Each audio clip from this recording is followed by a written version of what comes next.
I thought I had the ability to even convert people, but I was a hypocrite because I wasn't living out a lifestyle of glorifying God. Like nothing I did glorified God at that moment. So, Well, it sounds like your gospel probably wasn't the clearest either. It was probably just like, oh no, yeah, it was very surfacey and very feelings based, and I would only give the gospel when I was drunk too. So, yeah, so the Spirit was leading by the Spirit. Yeah, the alcohol spirits. spirit.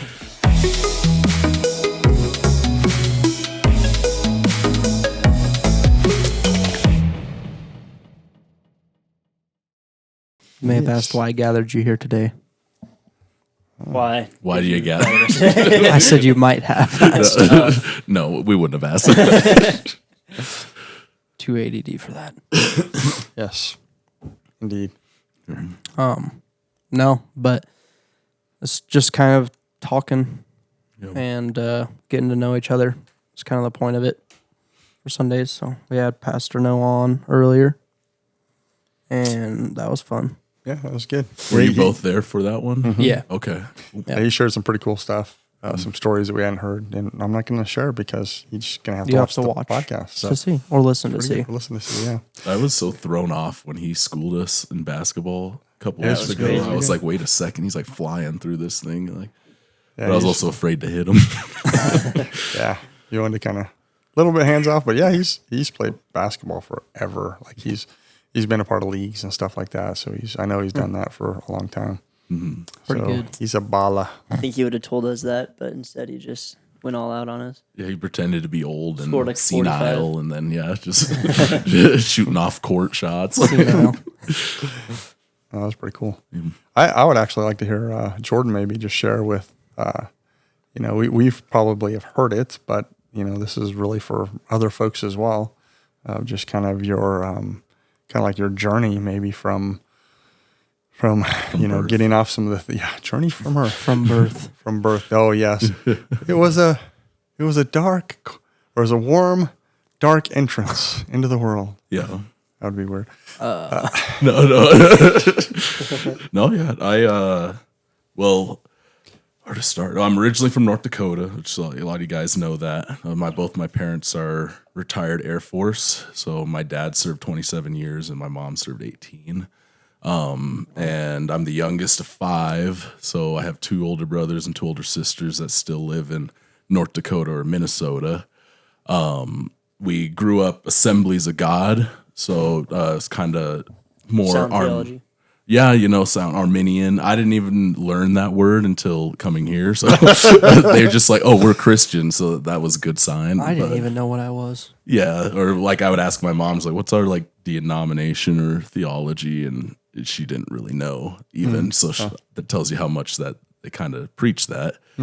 But obviously knowing like what lordship is and what their gospel was, they preached works-based salvation gospel. And I had gone there as long as I'd been alive. So like as soon as I was born, kind of like the evangelistas, like we were just born into the church.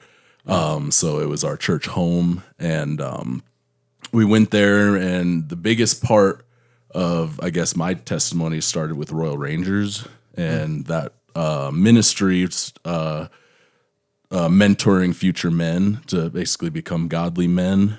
And that was kind of where I got all my like camping skills, outdoorsman stuff. If we did anything like in the outdoors, survival skills, stuff like that. Learned how archery, musket shooting, how to shoot and fish, and how to swim, like a lot of these things. And I think from when I was 5 till about 15, I was in Rangers, and throughout that whole time, I think I was baptized maybe 3 times. Dang. Yeah. So it was like when It's a lot you of did water something. for somebody like you. No, yeah, like when you had like a come to Jesus moment, their solution was, oh, we got to start you Baptism. over. Yeah, we got to start you from Yeah. square one. Started from fresh. Yeah, fresh you off. got to get resaved, rebaptized. But and can I ask start- you a question before you go any further with that? Was the thought that you had to?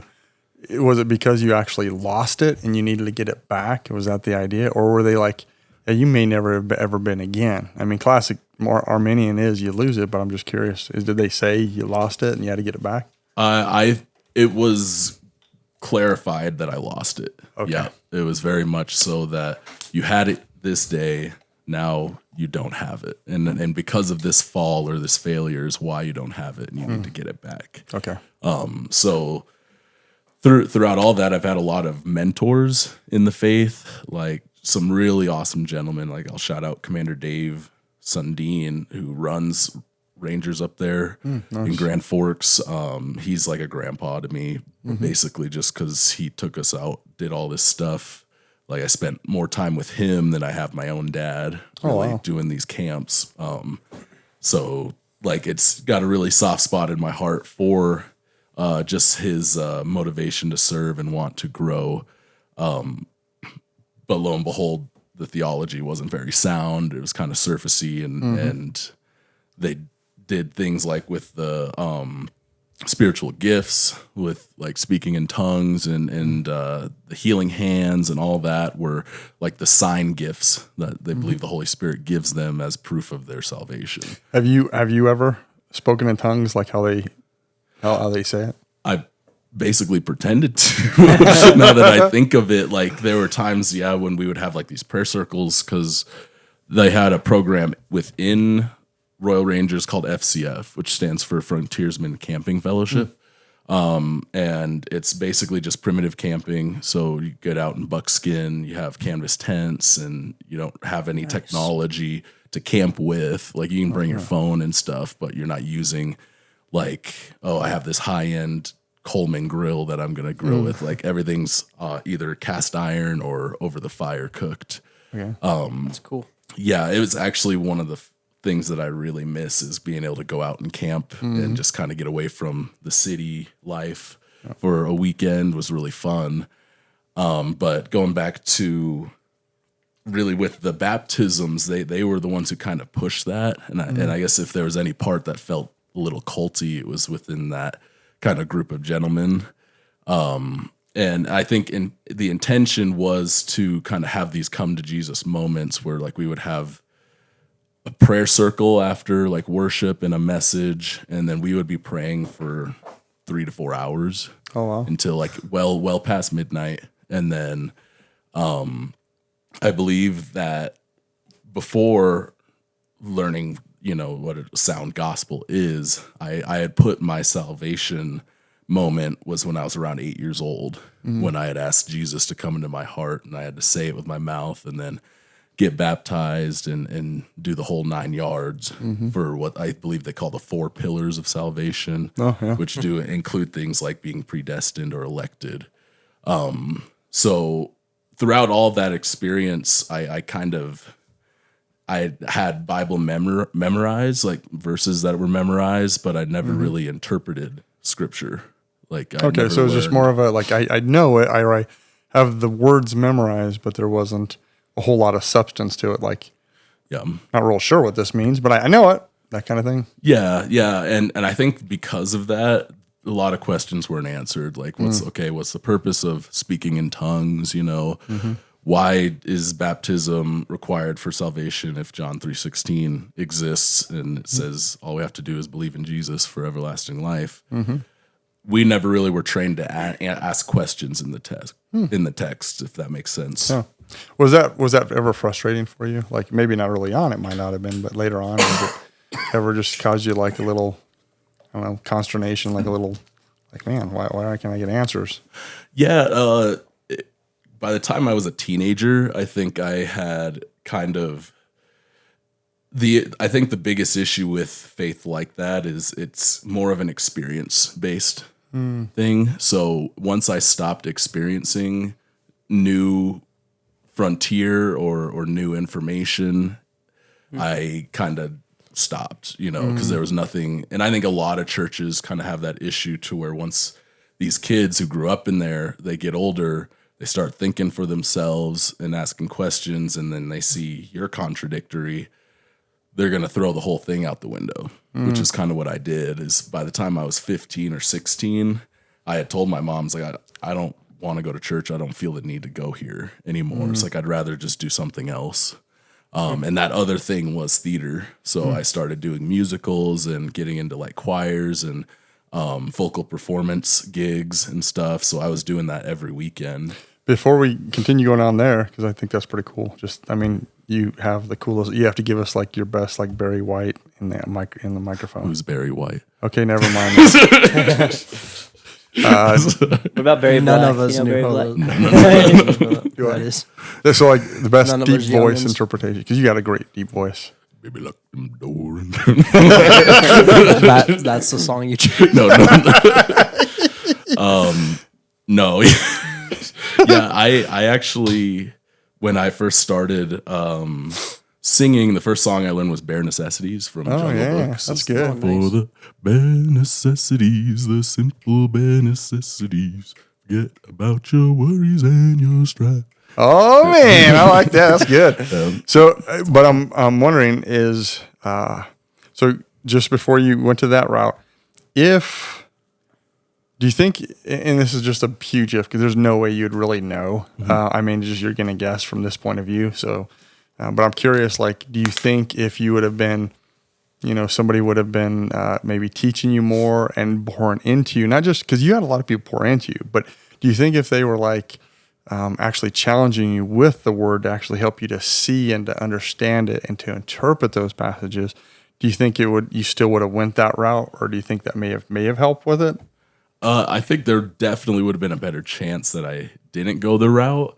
But it was also kind of like a family identity issue too, to where my mom didn't really push, or just my parents in general didn't really push us as hard to want to dig deeper or stay into the church. That's actually an interesting point, because I think that happens a lot with Christians. I think that especially if their parents don't end up saying like this actually is a part of who we are, as opposed to this is just something that we do. Because if it's just something you do, then you can easily get bored with and just kind of like, well, I just don't want to do this thing anymore. I'm tired of whatever it could be anything. Like you could be involved in sports and all of a sudden be like, baseball's fun, but not so much about that anymore. Yeah. As opposed to who you are. That kind of thing. So anyway, theater. Yeah, well, and with that, the reason I think theater even kind of crept up was because I grew up homeschooled until I was 14, and we did a program called SPA, which is Summer Performing Arts in Grand Forks. It's a great theater company. They do Broadway level performances there. They've even rented sets from Broadway for like Wizard of Oz, Peter Pan, Beauty and the Beast, like all that. And the friend group that I had through there were, just a mixed group of people that kind of became my best friends, and slowly like getting like this worldview kind of identity was kind of what built up to where I was like, I have more value with these people than I do at church. So I'm going to go with these people. And that took me into my 20s for sure, because I was doing music until I graduated high school, and then I went to North Dakota State University for vocal performance. And throughout all this, I was also kind of getting hooked to sexual bondage and drugs and alcohol. I think the first time I went to a bar, I was 15. Oh, wow. So my that. sister, Nissa, she had a fake ID, but what she would do, and love you, Nissa, but what she would do is like she'd have this paper ID, but she'd send me first because I look older than her. Even at 15, I looked like I could have been like 21. Because I had full facial hair too. So they would send me first, and they wouldn't even look at mine. Like they'd be like, "Oh, you're good," and then they would send like the next 5 in before they try to check another ID. So there was maybe dozens of times that we went to the bars, I was only checked for an ID once. Wow. Yeah. And so it worked, but I had a very vivid and open experience with that stuff to where it kind of was very normalized. And by the time I was 18 going to college, I was very numb to the fact of what it was doing to me, and so I had already not been going to church for like 3 years. And within the first semester, I ended up getting a misdemeanor for having marijuana in my dorm. It's still illegal in North Dakota to smoke marijuana or even possess it. So I had 2 possession charges that I had to go to court for the first time in my life. Yeah. And throughout that time, I ended up meeting the people who I would end up moving to Colorado with, which is a big group of friends. Some of them I knew from high school. Some of them I met in college. But all of us were kind of identified by, we're just going to drink and smoke our lives away and not focus on school. So like, if this is what our lifestyle is, why don't we just move somewhere that's not gonna arrest us for it? You know? So and this kind of where I definitely ended up making my family mad moving, because my dad did not want me to move. My mom didn't talk to me the last 2 weeks before I left. So I was it was a very bizarre time. Like, I felt so clouded because I was like, well, like, I'm ready to do this, but then there's that feeling of like, it's time to grow up at the same time. So I ended up dropping out of college in spring of 2017, and I spent that whole summer working. I did my last year of spa working the tech. So I would do the video production for them for the summer high school. Okay. And then after that, we were just working. And then mid-September, we ended up driving down here. Okay. So it was about 16.5-hour drive, because we had a trailer with us. Goodness. And I think I drove for like 9 hours of it. But That's yeah. who wants to drive? Okay, I'll keep on when going. you're high driving, it's like 3 hours. Oh yeah, you know, it's like between that and like Adderall, like you just wired up, like you're not gonna pass out. Time flies, and so do I. Yeah, but it was it's very interesting, I think, ultimately, because those people, you know, I saw them as like my brothers and sisters, and you know, still have love for them. But it's so interesting when you're identified by those things, that once those things aren't fun anymore, or you know, life starts to happen and people start to change, you're no longer bound to those things that caused you to call each other brothers and sisters, you know? So by the time we moved here, and I lived with 2 gentlemen, Kyle and Micah, we're all just partying every night. Like, they would go to work, come home, party, play video games, and then rinse and repeat. And that was all that they wanted to do. Now, the only thing that was different from me is what I wanted to go meet new people, because I was like, this is it. Like, my parents disowned me. Like, they just like, get out of here kind of feeling. So I'm like, there's nothing keeping me in North Dakota, or like, I didn't have that homesick feeling. It's like a lot of people that I moved down with, like I've definitely got homesick. And then there was experiences that happened that caused them to be like, nope, I want to go back. You know, it's just not worth it anymore. But I never had that feeling. So if I moved here September 2017, in November, I started going to the gym in 303 Training Center down in Westminster, Colorado. And that's when I first interacted with Mara. Oh, yeah. So Mara was there. She was a kickboxing coach, kids wrestling coach. And she had been there since she was 9, I think. Okay. So and for those who don't know, Mara is my wife now. And this, about 8 years ago, which is crazy. It doesn't feel like it's been 8 years since all of this happened. Oh, wow. You know, so I've been having a lot of fun. So, and we didn't, you know, my intentions were I wanted to go fight. Like, I wanted to go do professional fighting. And at the time, Mara wanted to fight too with that. So I know that they weren't going to church either. Like, I met her dad and Pat H.D. Barry, he's a heavyweight, former UFC fighter from the heavyweight division. So, and he actually trains some former champions too right now. But I met them before meeting Mara and knowing who that was. So she was around 17 at this time, and I was 19. Okay. So, like, I would see her every Saturday mornings. I would just ride my bike downtown and go train. It'd be like 7 a.m, and then I come back and start smoking weed and playing video games. And then I would work at Ace Hardware, so I'd get off and like go from noon to 8. I would work, and then when I get off, I'd do the same thing and just kind of rinse and repeat that. But yeah, like the lifestyle kind of stuck with me from there until about 2020, I think, is when I kind of started to mentally be like, what am I doing with my life, sort of thing. And Mara and I were very close friends, but she ended up getting sick in 2019 with MRSA, which, if you don't know, that's a very severe, probably the most severe version of staph infection. A lot of athletes get it. And they misdiagnosed her, so they actually gave her something that amplified the MRSA and almost gave her. She almost went into sepsis, that's not good. within 2 weeks. But they were able to figure out, like, hey, something's wrong here. She had like abscesses all over her legs and back from it, and it just got terrible. So she almost died from that, and I didn't even know. So it was like a year of her not being at the gym, and that was when I was like, well, I kind of miss this girl. What happened? Like, it's kind of weird that she didn't, like, she just disappeared, you know? Because I really looked forward to seeing her, but in my mind, I didn't know that I was, like, in love with her or anything like that. So I ended up reaching out on Facebook to her. I remember it was, like, July of 2019. I messaged her, but I didn't know that her Facebook Messenger didn't work.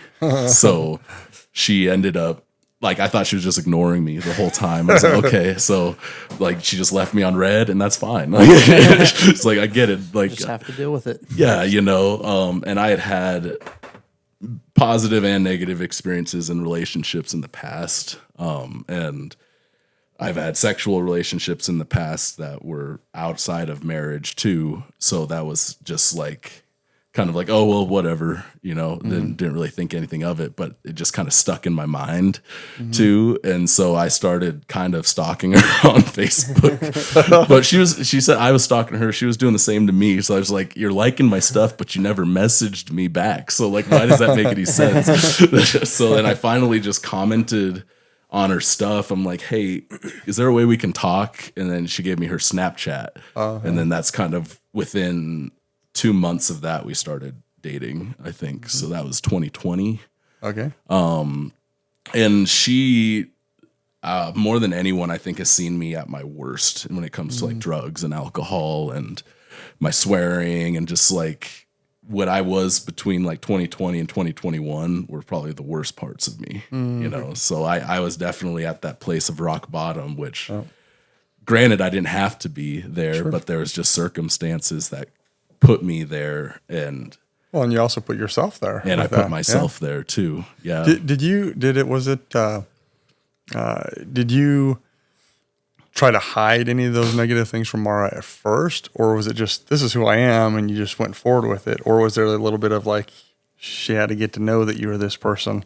I think the drinking I tried to hide, because I would, and I've told you guys, like, I used to have bottles everywhere. Like, I'd have them in my car, I'd have them under my bed and in my kitchen, and I would just drink Sailor Jerry spiced rum. You know, I wouldn't mix it with anything. I would just chug it, because it was like, you get like a $5.99 like little liter for it, and I would go through maybe 1 or 2 of those a day. Jeez. Yeah, and then the little shooters. That's like 40 proof, right? Or I mean 80 proof. So yeah, 40%. it's pretty strong stuff. And I would take the 99 shooters. Those are 99 proof little shooters, and I would sneak those at work while I was working. Wow. So and I wasn't the only one. Like, there's a lot of employees that were doing it, but that's still, you know, just kind of shows you how bad that was. Sure. I was very much a functioning alcoholic. So in my mind, I wasn't able to do anything unless I was drunk. So that's kind of where my mindset was. And I think towards the end of 2020, Mara started to see all of it, you know, and even this leads into 2021. So this is about almost a year of us dating. I ended up taking her back to North Dakota with me, and I had been back to North Dakota before that. So 2018, I went back for my oldest sister, Jesse's wedding. And then this would have been the second time I went back to North Dakota before,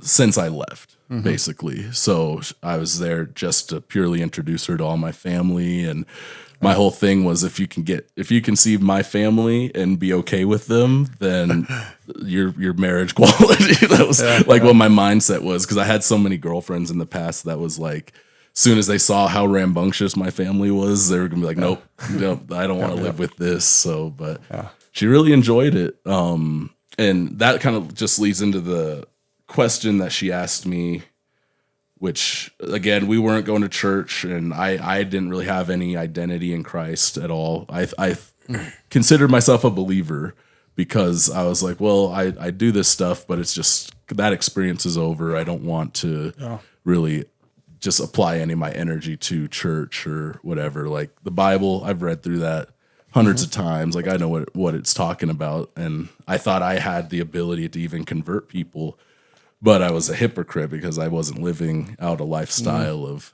glorifying God. Like nothing I did glorified God at that moment. So, well, and it sounds like your gospel probably wasn't the clearest either. It was probably just like, oh no. Yeah. It was very surfacey and very feelings based. And I would only give the gospel when I was drunk too. So the Spirit was leading by the Spirit. Yeah, the alcohol spirits. spirit. Like I even talked, like Josh knows about Sloppy Joe. Is a gentleman that I went to Ace Hardware. We worked together. He was one of my best friends at the time, and he was like one of those guys. I'm like, yo man, you need to go to church. Like, just like having those drunk conversations. He's like, yeah, that sounds right. But neither of us knew what we were talking about. So. Oh, yeah, man. So Mara, 2021, we're in North Dakota. We're driving to my oldest brother Danny's house, and she asked me a pivotal question, which I knew exactly right away what she was asking. Was she asked, would you love me more if I was doing these things? So she asked if she was drinking, if she was smoking. She wasn't doing any of that. I didn't make her do anything. Sure. But she asked if I would love her more if she was doing that.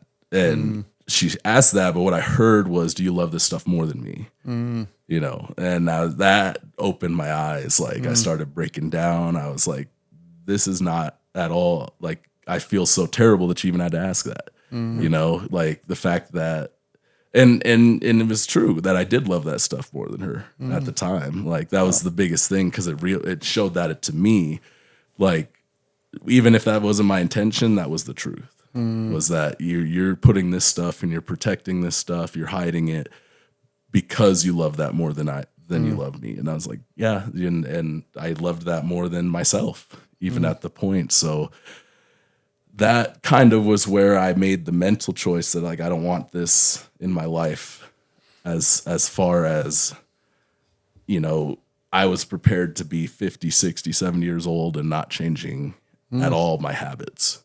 I didn't have a reason to change before, so like that kind of gave me that mental thought, or even just entertaining the thought of like, what does this even have to do? Like, what is this doing to help you at all being in this lifestyle? So, and I call it a lifestyle too, because it's almost like you're in a relationship with that stuff, like you're dating weed or drugs or alcohol. And once you break up with it, it leaves like a hole in your time and in your day, like in your heart. You don't even know what to do with your time. It's like you just broke up with a girl. Like the time that I would use to spend just drinking and smoking, I need to do with something else. Yeah. So it's like, what am I going to do to fill that time? And around that time was when they found you guys.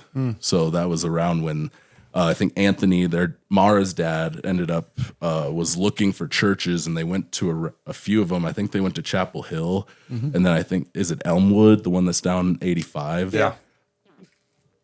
And so Elmwood, sorry, I took a drink. Elmwood post-COVID, as Anthony, her dad, described, was basically like a very uplifting Pentecostal like riot church, where they're just like everyone's screaming the whole time, and it's like they're like inciting riot in like the a crowd. zoo in there. Yeah, Elmwood, really? That's what he said. I don't know. They're who very, very conservative, legalistic church. Yeah, That's very surprising. well, they were preaching basically like like mask off, no stuff, but they were doing it in such like a radical way that made it like they felt scared to be there. They're like, "Oh, we're gonna die." You want to sneeze on your brother? You sneeze on him. Yeah, yeah. Nice to meet you. It was such a weird year with COVID and all that happened, and I know COVID really got everybody, like it tricked everybody to get it. And I know like Anthony, if you don't know Mara's dad, he was a major conspiracy theorist. He would have been the first one to say that stuff was nonsense. And it got him. Like he was convinced that, we need to get a vaccine, we need to do all this. And then some of the stuff started coming out about it. And you're realizing that, the news is trying to cover all this up. Yeah. So it was just interesting. And I think everyone kind of fell into that boat initially. And nobody knew at first. Yeah, just where they were pushing it, but it became apparent, and it was like, something's up with this. Yeah. So they, lo and behold, they ended up finding Community Baptist Church up here in Brighton, Colorado, and I don't remember their first night. I think was lip sync or talent night. I can't remember. I think it was lip sync because it would have been around that time in 2021. Yeah. So they saw you guys performing, and I didn't start showing up. Man, because I don't think I did. When did I do? Sorry, I'm blanking. Soul Man, was that 2022? I think. I don't remember. I want to say 2022 because they had been coming here for a while. And I remember the first time I met you, which I'll never forget. I'll always bring it up because I was driving Mara here and I was probably drunk or high. Well, like I was just functioning that way. It was for a youth group, I'm pretty sure. And she was coming here, and I ended up locking my keys out in my car in the drive. And I still drive the same Oldsmobile, that same car. It's a lot cleaner now, but I locked my keys in, and at the time, Pastor David was there, and he went and got you, and then you came out with wire hangers. It's like, I got it, and I didn't even know you were like the pastor then at the time. Just some lock picking dude. Yes, just found this homeless man behind this church, just coming out here, lying in wait for some guy to have his car locked. Yeah, I got it. Pop up out of nowhere. I'll get it.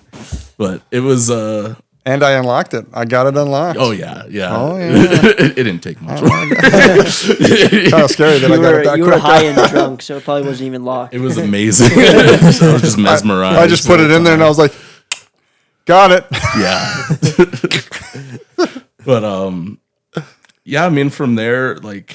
Oh, by the way, you guys were there to clean.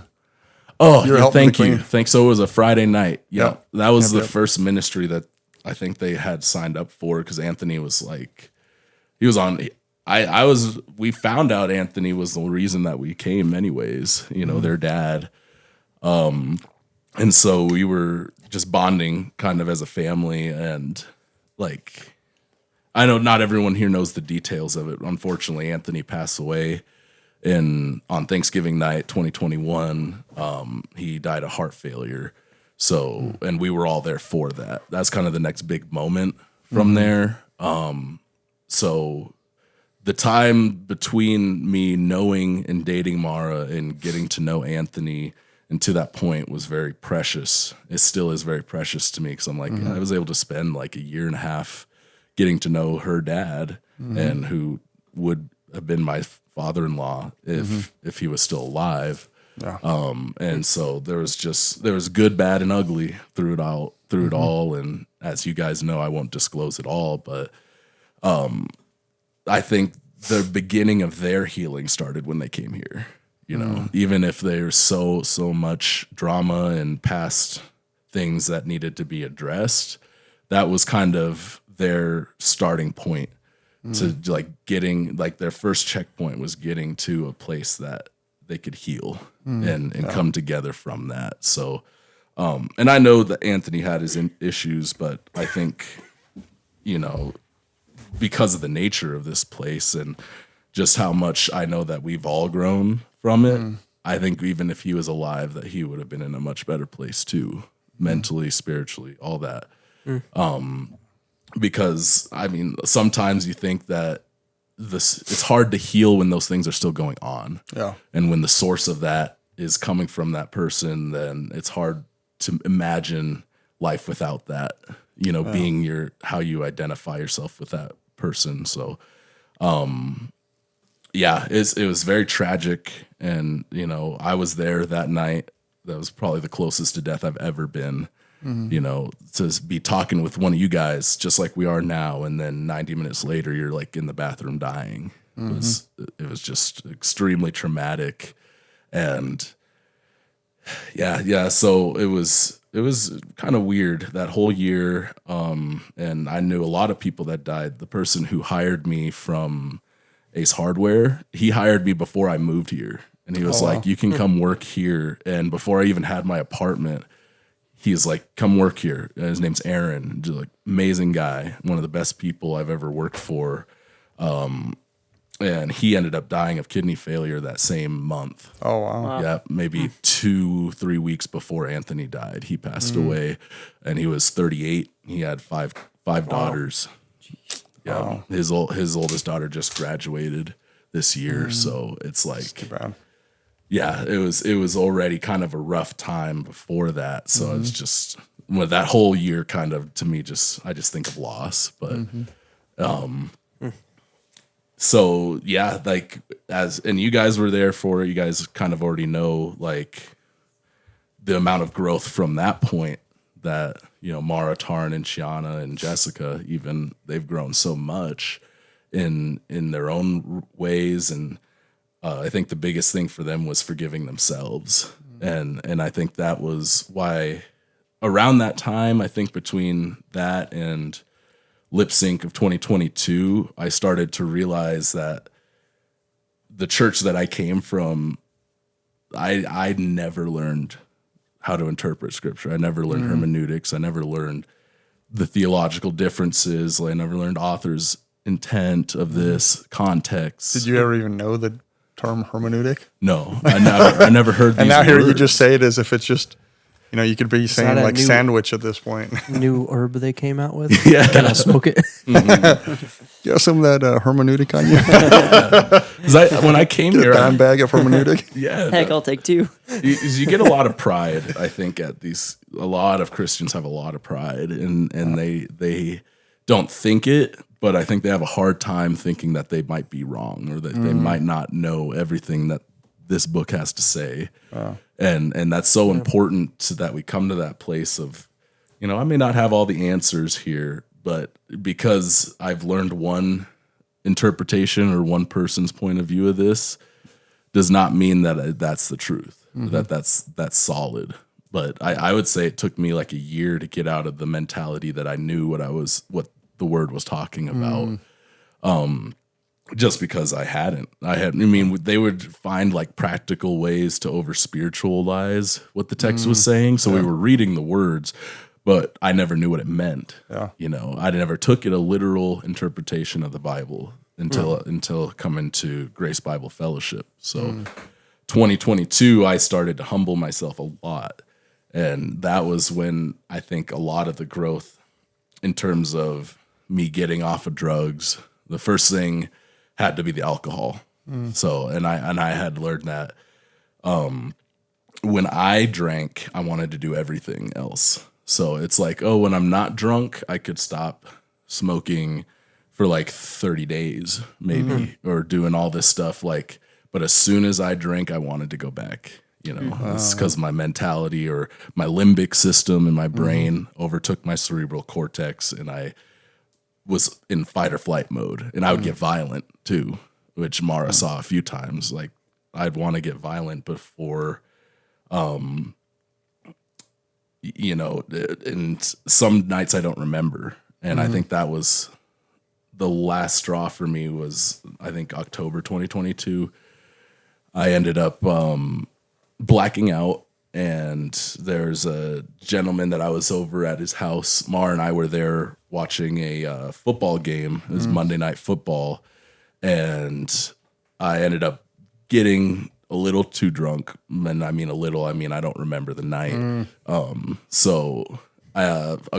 This is Mara's testimony, is according to her, I was my friend was preparing air mattress for us to stay on because he knew like there's no way that I could drive, and I started getting physically violent with him and telling him, hey, I need you, like I'm not staying, there's no way I'm staying, and he was trying to stand between me and the exit, and he was like, there's no way that I'm gonna win this, so if he's wanting to leave, I'm not gonna try to stop him, and he was maybe like Josh's size, not as strong as Josh, but like he's a normal sized guy, and I'm 6'4", over 200 pounds on this dude at the time. And so you can just imagine like he's got to protect his family, overall. And it's like, if you're a threat, I need you out of my house. So I ended up driving us home.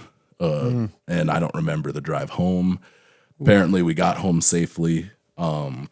I don't remember getting into my apartment. Apparently Mara was able to get me there and get me to go to bed. And throughout this whole time, I'm cursing her out and being super nasty and just not necessarily, not completely irrational. So, and I don't remember a minute of it. Oh, wow. So by the time, the last thing I remember was like halftime of the game.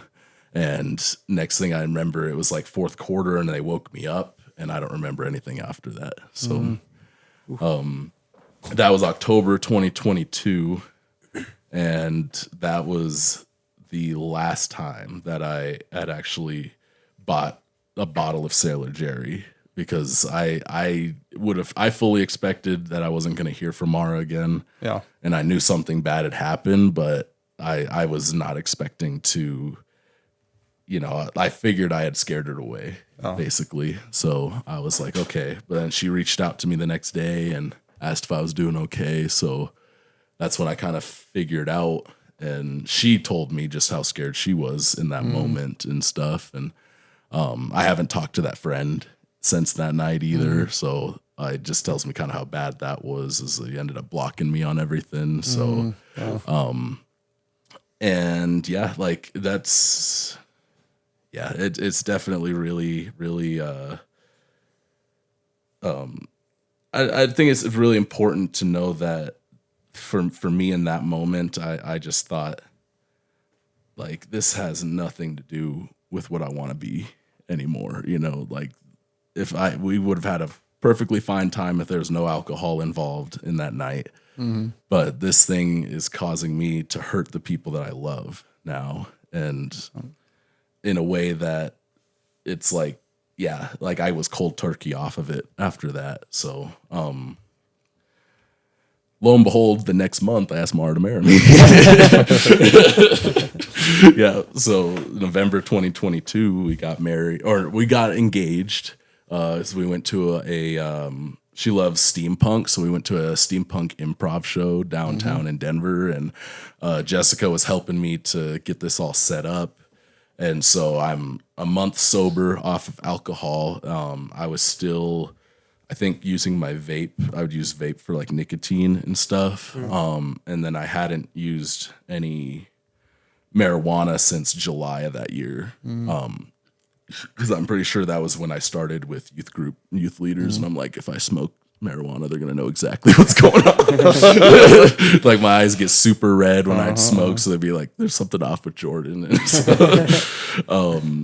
so yeah, that was all really, really cool. And just ever since then, I also started at Chick-fil-A that same month, and it kind of goes to show, like, when you don't have a lot of time in your day to do those things, you don't want to do them. And so that was kind of the interesting thing, coming to the church and being like, I was like, God, help me. I need to figure out what's going on. And something in me, I don't know if it was God speaking to me, but just the thought came, just like, God could fix all of this if you just dedicated your time to this place. If you stop making an excuse not to come on Sundays or not to serve in ministries and do all this stuff, and if you just filled all of your evenings with some form of serving in the church, you're not going to have the opportunity to do this stuff. You're not going to want to, because it only hinders your ability to serve and love others well when you're on these things. You know, and it's not about you anymore. It's about her. It's not about you. It's about the church. It's about the people in the church and the people around you and the image that they see, because you're going to try to preach them love and the gospel and truth when you're not even living it, you know? And so all of that kind of throughout that whole time was just in the back of my mind as I'm like, now, it's not about me just getting off of it. It's not even a self-control thing. Like, this thing literally has no place in my life anymore. And in the future, today, tomorrow, until the end of my life, like there's no reason for me to go back. You know, as you think that when you're functioning like that, you think, oh, I can't be happy without those things. I can't be happy, you know, I can't be content unless I'm drunk or high. So like, this will be the last time I'm happy, you know, last hoorah. And then tomorrow comes last hoorah again. This is the last hoorah. So It's an abusive relationship. yeah. But yeah, and that kind of gets more current. And in 2023, Mara and I actually get married. And from there, I think the last big bondage has been the sexual bondage that we've been talking about and addressing over the last couple of years. Since June, it'll be 2 years since I started my journey of getting off of pornography and getting right and disclosing everything to Mara about that. So that was surprisingly harder than anything, and it's still like that's an everyday battle. For sure. And I know most men deal with that, but it's like out of all of that stuff, that's one of the easiest for guys to hide too, you know? Yeah. So I it's think the that's hardest. probably why it ends up being the easier secret sin, because you could still, you know, go down this path and most people won't even know. And I'll say I was actually really proud of you because it was either around your engagement or getting close to marriage. I forget which one. It's still couple weeks engagement before we were going to get married. Okay, yeah.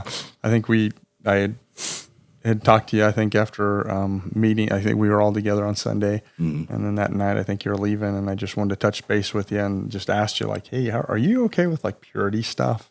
And then you just kind of disclosed that, no, actually, I kind of struggle with that kind of stuff. And so we talked, had a great conversation, and I was very proud of you because you're like, yeah. And I encouraged you. I was like, hey, you really probably should let Mara know this is going on. And I'm very proud of you because that is just a huge, hard thing to do. I mean, you're getting ready to marry this girl, and then you're like, got to tell you something, you know? Yeah. And yeah, it was that night I was breaking down too, because I didn't realize just how through all of this, like, I get so angry at Satan sometimes. I do, like, at the enemy. Yeah. I get like really like enraged because I realize how early and how long he's been trying to keep me in bondage. You know, stuff with like sexual bondage that started when I was 9. You know, and then all these other things just kind of snowballed from that. Yeah. And it goes to the point to where it is a brain issue, which I think the Conquer series does a great job of describing. It's like it's not just a moral issue; it is mainly a brain issue. It's an issue with your brain is wired to require this dopamine rush of acting out, and in that sense, like you're really rewiring your brain. It's Romans 12:2. Just slowly become one of my favorite verses, that renewing your mind, do not be conformed to this world, but be transformed by the renewing of your mind. And so that it just speaks volumes, but they say it's probably about like 2 or 5 years until that wiring is changed, or you turn off that neuropathic pathway in your brain that causes you to want to act out. So it's still like an everyday battle with that, and keeping honest with Mara and with the people in my life, and having accountability with, like, on the phone, accountability to you, and just all that it's so important, because it's one of the easiest things to fall back into and to cover up and just all that. But I think I like to say that the night that I blacked out was one of the last times that I really got Mara wanting to leave, but it was the gambling. Yeah. So the gambling, I used to do sports gambling a lot, and that was one of the things that I had left out of my disclosure to Mara. And as Josh knows, like it got to the point where I was gambling our rent money, and I was gambling, and this is through our marriage. It's like the end of 2023 where I had to basically tell Mara, I was like, we can't pay rent because I gambled and I spent it all trying to win big, and it didn't happen. So now we're kind of stuck. Yeah. And I remember she walked out and she left, and she called Mama Rhodes. And she was out there for hours talking to her. And I was like, I don't think she'll come back in after that. But I knew that I had to tell her that. So, yeah, that was a really big wake up call to me. Just, I'm like, you're protecting this thing that has nothing good to do. Nothing good comes from it. And you're protecting it because you think that you need this.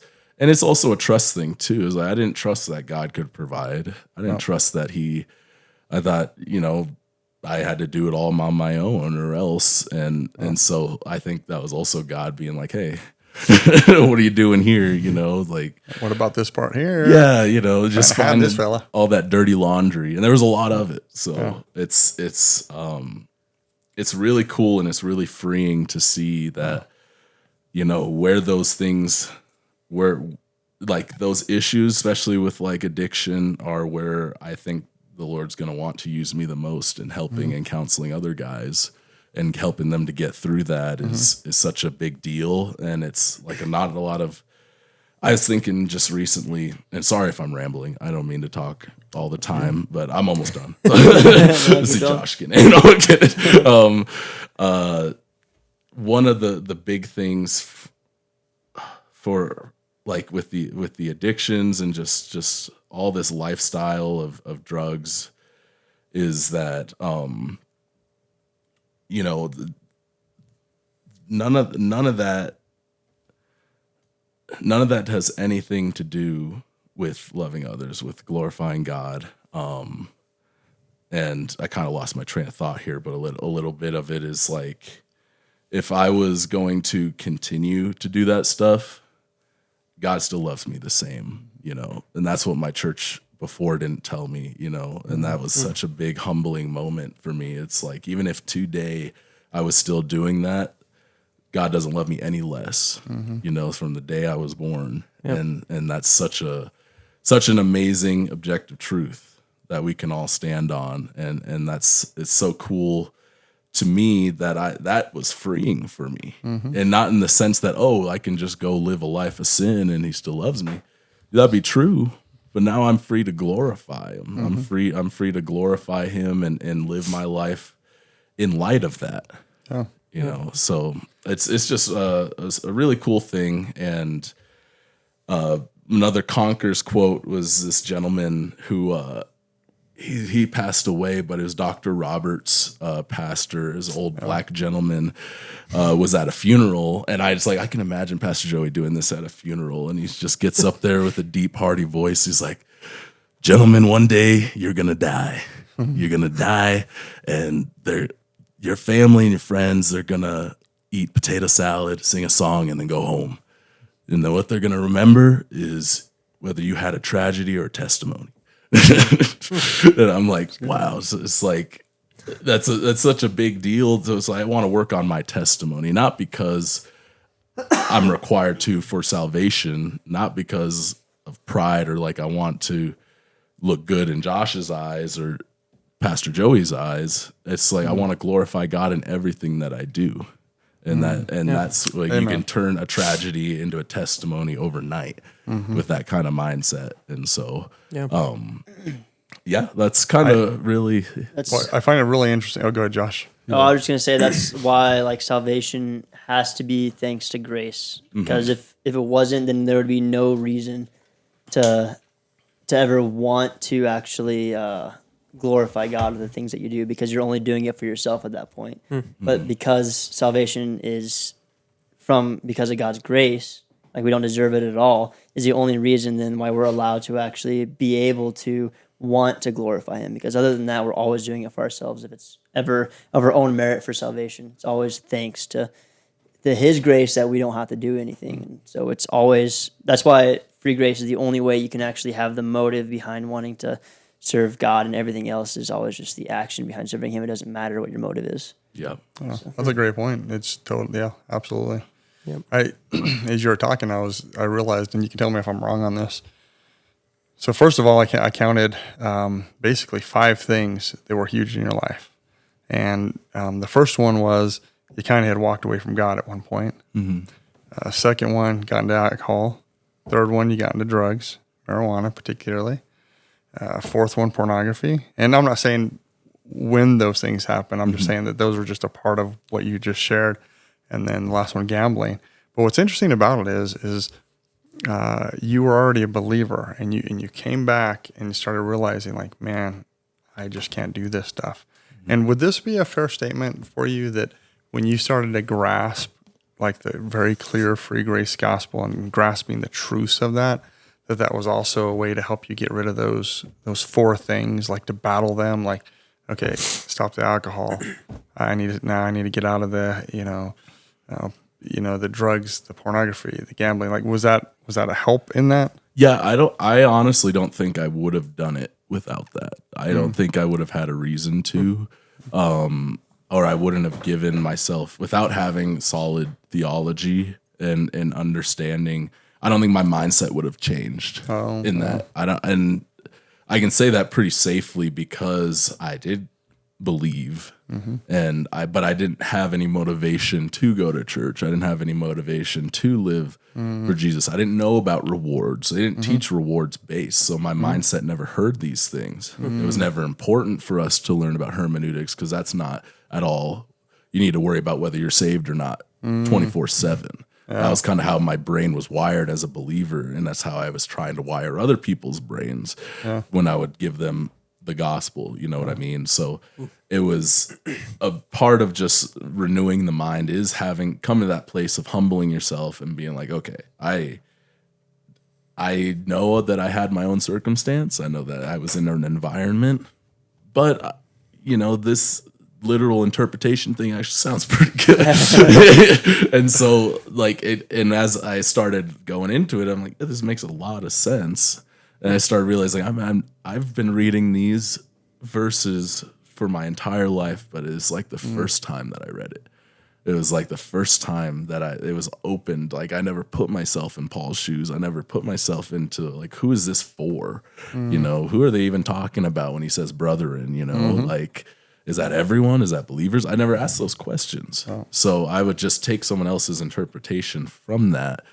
But when it comes to, the lifestyle change, that was a big part on just, I think, this like the purpose of it was lost. Like, I don't have any reason to be doing those things other than for selfish reasons, like for drinking and smoking, like those are selfish things. And, you guys are fathers. Once you become a father, you got to put stuff on that like that. What do you want? Doesn't matter anymore. It ain't about what you want, like it's about taking care of these people. And that's kind of like how I was like, I started as this baby when I first believed when I was 9 and I believed in Jesus for everlasting life. I don't think I ever really grew from that point. And in terms of my walk or sanctification and what I was doing. So, and you listen to those 5 things and like my mind thinks of them. I think of like the enemy having like a chain on me. Like I'm walking forward in walking in sanctification, but these chains are like holding on to me. And it's like, I still got you here. Here's the pornography, here's the gambling, here's the alcohol, all these things. And it's like, yeah, you're a believer, you're good, but I got you still.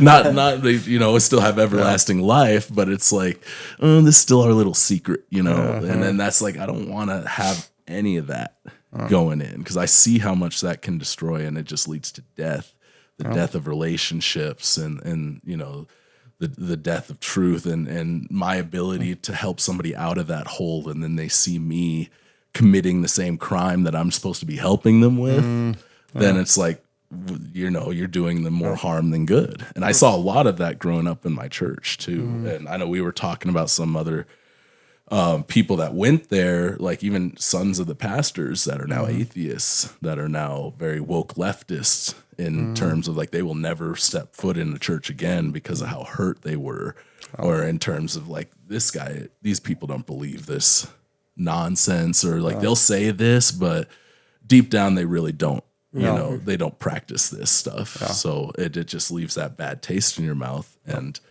that was something I brought to this church, was like, oh, this church, it's like every other church, you know, like this gospel, whatever he's reading, I've heard this 1,000 times.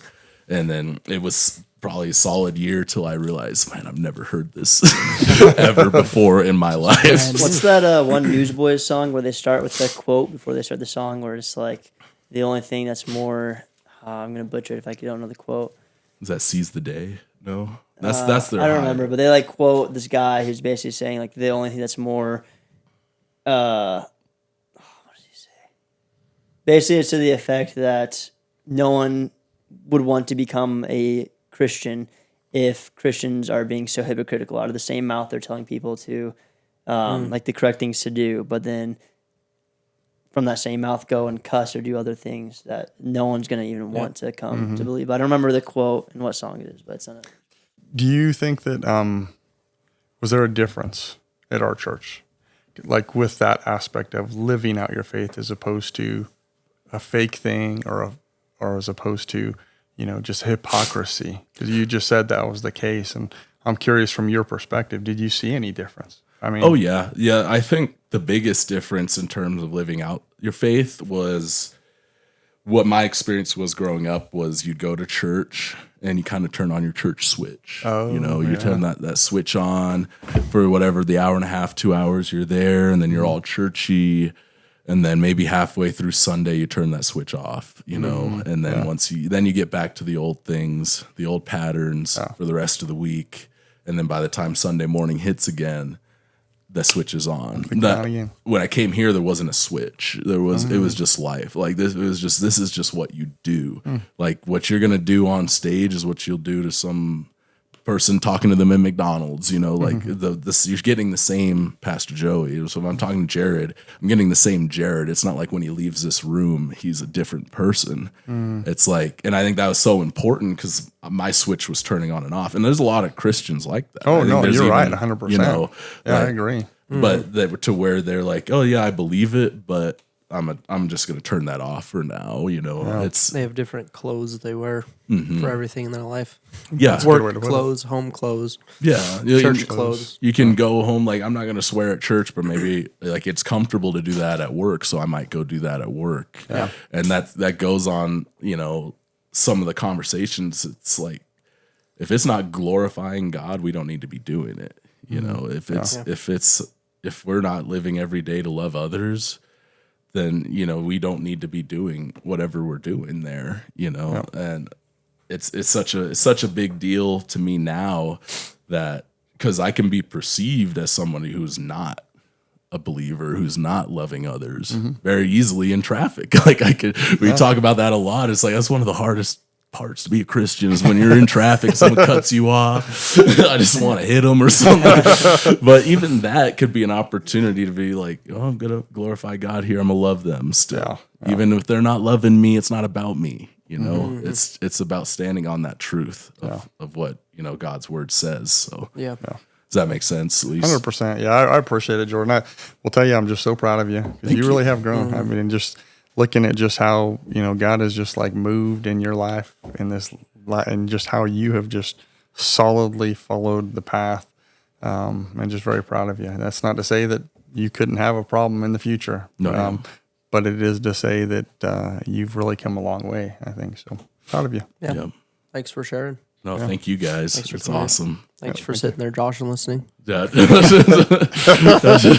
I talked over you the whole time, didn't I? No, his mic wasn't even on. It's just there for show. Yeah. No, anytime, guys. I appreciate it. Thank you. Absolutely.